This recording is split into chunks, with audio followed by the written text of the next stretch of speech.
Welcome to Mysteries and Roses. Tell us in the comments where in the world you're watching from tonight. And if you like getting lost in a good, twisting mystery, don't forget to subscribe. Now, let's step back into 1927 into a house on the highest hill in Toorak, where the champagne is still cold and a woman is about to fall. The music hadn't even stopped playing when Rosalind Ashcombe went over the banister. That was the detail everyone kept coming back to later when they told it to their husbands, their sisters, their hairdressers. The band never noticed. For bars of Ain't She Sweet kept right on going while a woman in ivory silk pitched backward into the air above her own marble staircase, arms out like she was trying to catch hold of something that wasn't there. It was Constance Reed who screamed first. She'd been standing near the coat room with an armful of someone's mink, and she said afterward she'd looked up because of the sound. Not a scream, not yet, just a strange short gasp, almost like a hiccup, the kind of noise a body makes right before it understands what's happening to it. 3 weeks. That was all it had been since they buried Gerald Ashcombe in the family plot at Boroondara, under a sky so blue it looked almost rude. 3 weeks, and here was his widow throwing a party that had half of Toorak whispering behind their champagne coupes before the first course was even cleared. Jazz, real French wine smuggled up from the docks, a swing band imported all the way from Sydney, and Rosalind herself gliding through it all in a dress the color of the inside of a shell, laughing that low warm laugh of hers like grief was something that happened to other women. Phryne Fisher was not at the party.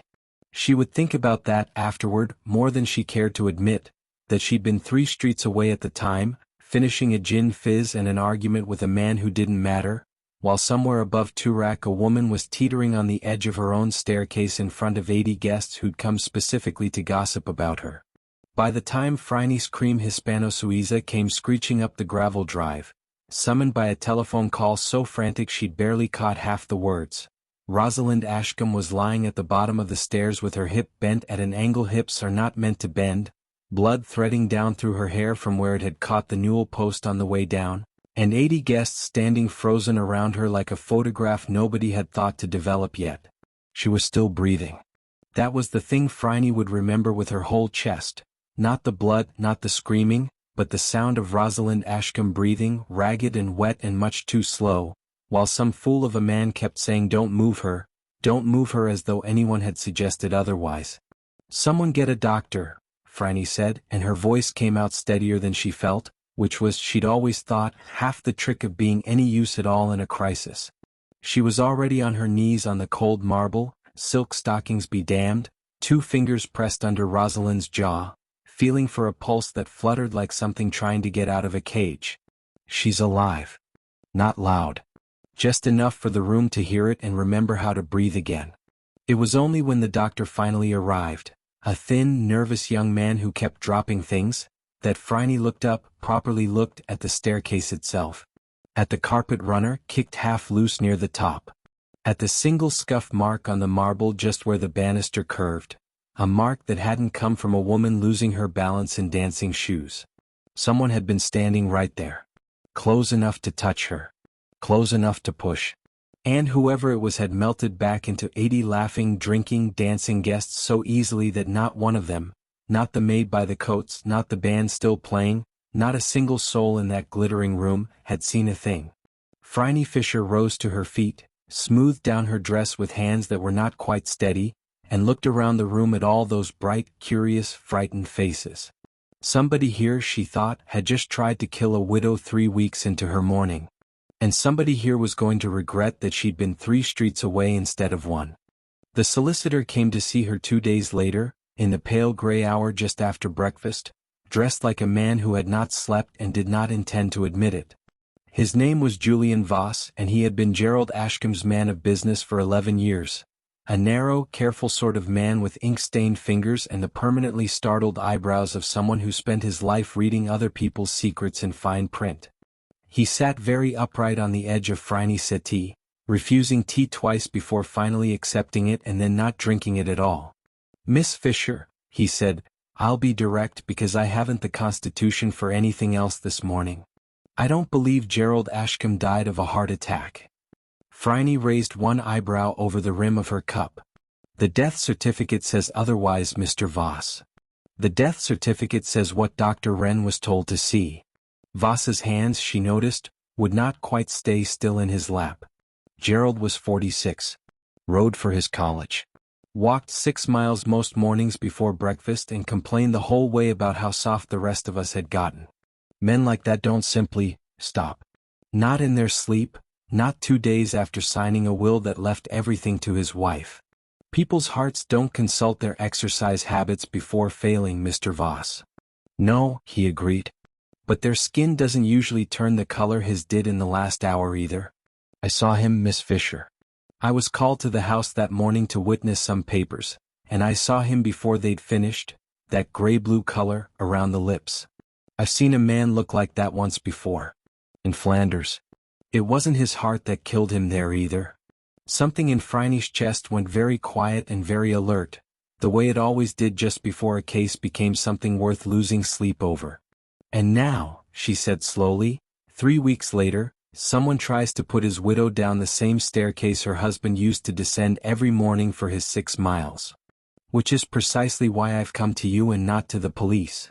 Voss finally drank his tea as though he needed something to do with his hands. Because if I'm right about Gerald, then Rosalind inherits everything. The house, the shipping interest, the lot. Which means either she poisoned her husband and is now play-acting the terrified widow rather magnificently, or someone else wants her dead too, before she has the chance to enjoy a penny of it. And you don't know which. I don't know which, Voss admitted, and for the first time his composure cracked just slightly, just at the edges. I've known that woman since she married him. I don't want to believe she's capable of it. But I've also learned in this profession that wanting isn't proof of anything. Rosalind Ashcombe, propped against a mountain of pillows with her hip bound and her arm in a sling, did not look like a murderess. She looked, Phryne thought, like a woman who had been frightened so continuously for so long that fear had simply become the shape of her face. They think I fell, Rosalind said, when Phryne had settled herself in the chair beside the bed. Her voice was thin, papery. The doctor says shock does strange things to balance. I keep telling them I didn't fall. Someone's hand was on my back, Miss Fisher. I felt it. Right between my shoulder blades, like being touched by something cold. Did you see a face? No. There were so many people. So many hands all through the evening, on my arm, my shoulder, congratulating me on the party, on how brave I was being. Rosalind's mouth twisted on the word. As though grief were a performance and I'd given a very good one. Phryne studied her. The careful stillness of a woman guarding a broken hip, and something else underneath it, something guarded in a different way entirely. Why the party, Mrs. Ashcombe? 3 weeks. Toorak still clutching its pearls over it. For a moment Rosalind said nothing at all, and when she spoke again her voice had dropped so low Phryne had to lean in to catch it. Because I was going mad in this house alone, Miss Fisher. Because everyone kept looking at me like I ought to be draped in black and weeping into a handkerchief, and I couldn't make myself feel what I was supposed to feel. Her eyes, when they finally met Phryne's, were wet and furious. Do you know what it's like to bury a husband you were already halfway to leaving, and grieve for the marriage more than the man? Phryne sat back slowly. Well, she thought. That was new information indeed. Toby Merrick had a laugh that filled the room before he did, and by the time Phryne met him properly, at the shipping offices down near the docks, all polished brass and the smell of tar drifting in through the windows, she understood exactly why Gerald Ashcombe had trusted him with half his fortune. He was handsome in the way that made people forgive him things. Thick dark hair combed back with too much oil, a tailored suit just slightly too fine for a man doing honest work, and eyes that crinkled warmly at the corners when he smiled, which was often. Miss Fisher. He rose from behind a desk cluttered with ledgers and shook her hand with both of his, like she was an old friend rather than a woman he'd met 4 seconds ago. Rosalind said you'd be coming round. Terrible business, all of it. Gerald, and now, well, you saw her. Poor girl. Poor girl who nearly went down her own staircase. Ghastly. Merrick shook his head, and something in his expression arranged itself into exactly the right amount of sorrow. Not too much, not too little. A man who had clearly had practice wearing grief without letting it crease his suit. I've told her, take the rest of the shares, Let me handle the business side entirely until she's back on her feet. She's got no head for it anyway. Gerald did all that. And you did the rest, I take it? Someone has to. He smiled again, easier this time. 12 years I've been Gerald's partner, Miss Fisher. Built this company up from a single leaky steamer to 6 ships and a warehouse on every dock from here to Fremantle. I'd have thought that earned a bit of trust. Phryne let her gaze wander, unhurried, across the office. The ledgers stacked slightly too neatly, the drawer of the filing cabinet not quite flush with its neighbors, as though it had been opened and shut in a hurry more than once. I imagine an audit is rather routine in a business this size. Something flickered behind Merrick's eyes, there and gone so fast she'd have missed it if she hadn't spent half her life learning to watch for exactly that kind of flicker. Routine is breathing, he said smoothly. Gerald had one scheduled for the new year as it happens. Wanted everything in order before the shareholders' meeting. How thorough of him. Gerald was nothing if not thorough. Merrick's smile didn't waver, but his hand, Phryne noticed, had found the edge of his desk and was gripping it just slightly too hard. Is there anything else, Miss Fisher? I've a ship coming in this afternoon and rather a lot to see to. Just one thing.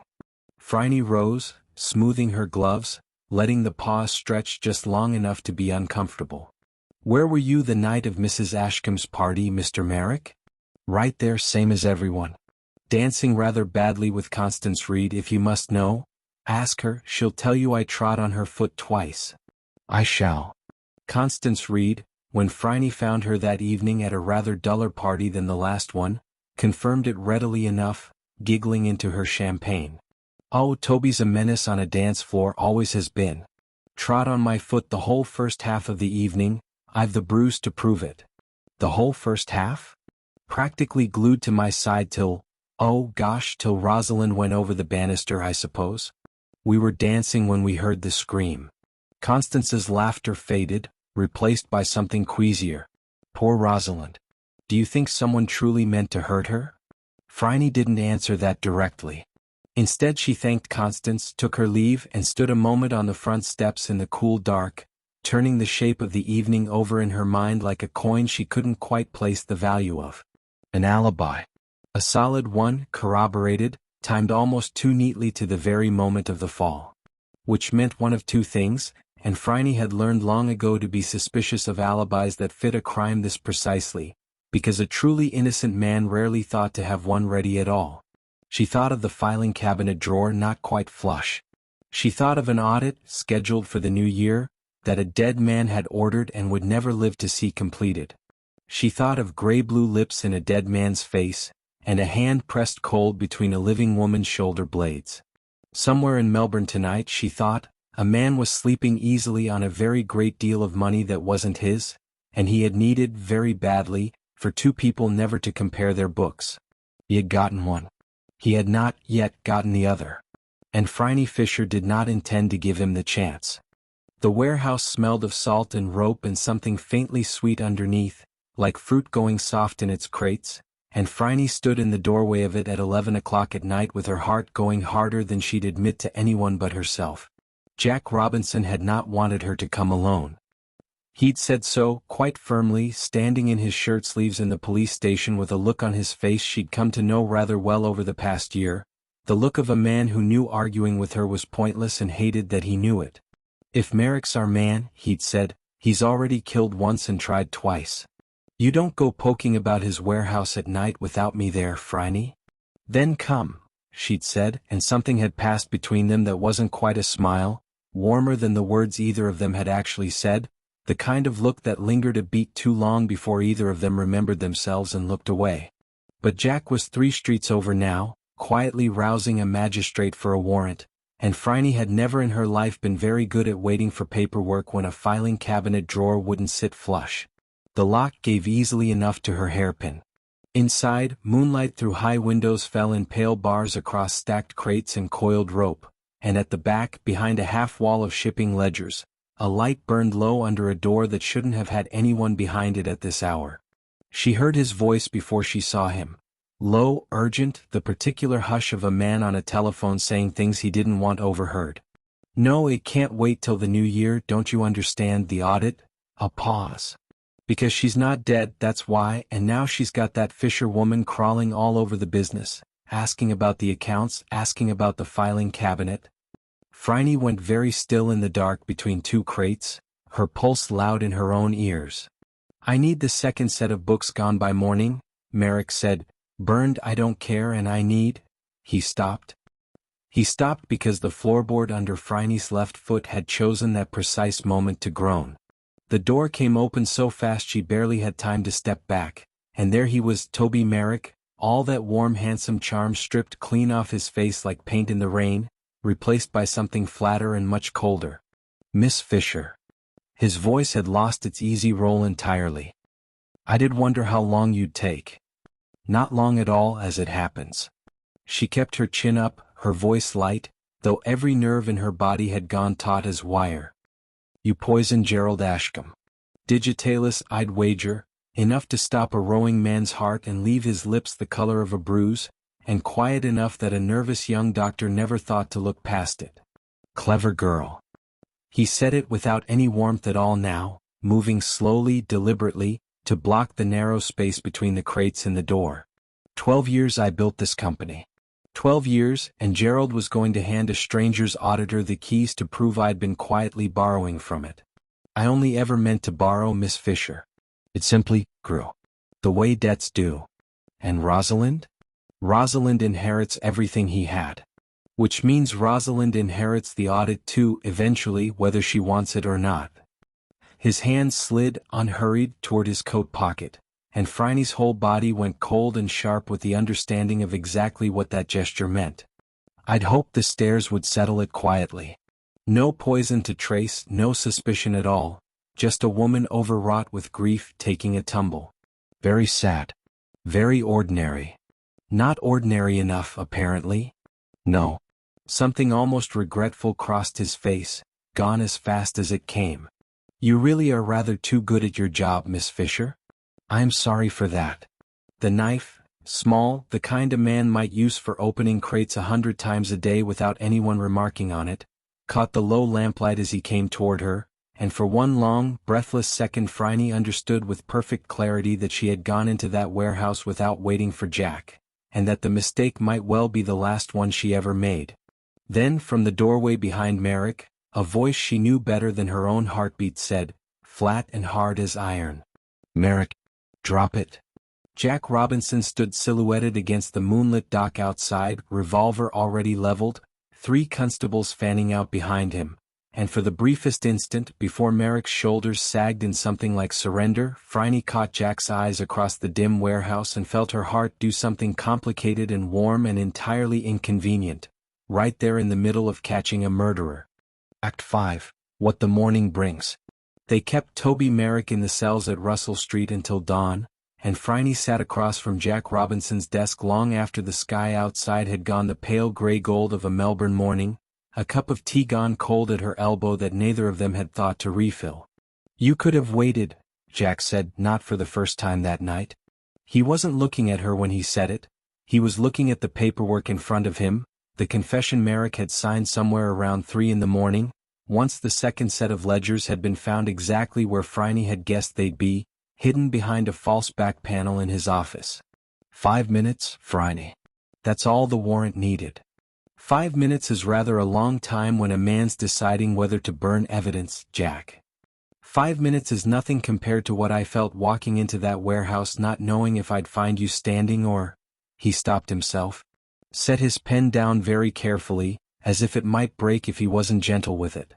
When he finally looked up at her, there was something in his face he usually kept locked away behind procedure and paperwork and the careful distance of a policeman who knew better than to fall for a woman who broke into warehouses at midnight. Don't do that to me again. I make no promises, Detective Inspector. But she said it softly, and she let her hand rest over his on the desk for just a moment longer than the moment required. Long enough that neither of them pulled away first, long enough that something passed between them that neither had the courage, yet, to put a name to. His thumb moved just slightly against her knuckles. Neither of them said anything more about it. Some things, Phryne had learned, were better left to sit quietly in a room than dragged out into words that might not hold their shape. Rosalind Ashcombe was sitting up properly by the time Phryne came to see her that afternoon, her hips still bound, but color back in her face for the first time since the staircase. "They tell me it was Toby," she said, when Phryne had settled into the chair beside her bed. Her voice had none of the papery fear from before, just a tired, disbelieving sort of grief. 12 years. He came to our wedding, Miss Fisher. He held Gerald's coat at the church. Embezzlement has a way of turning old friends into something else entirely, given enough time and enough debt. And Gerald never knew.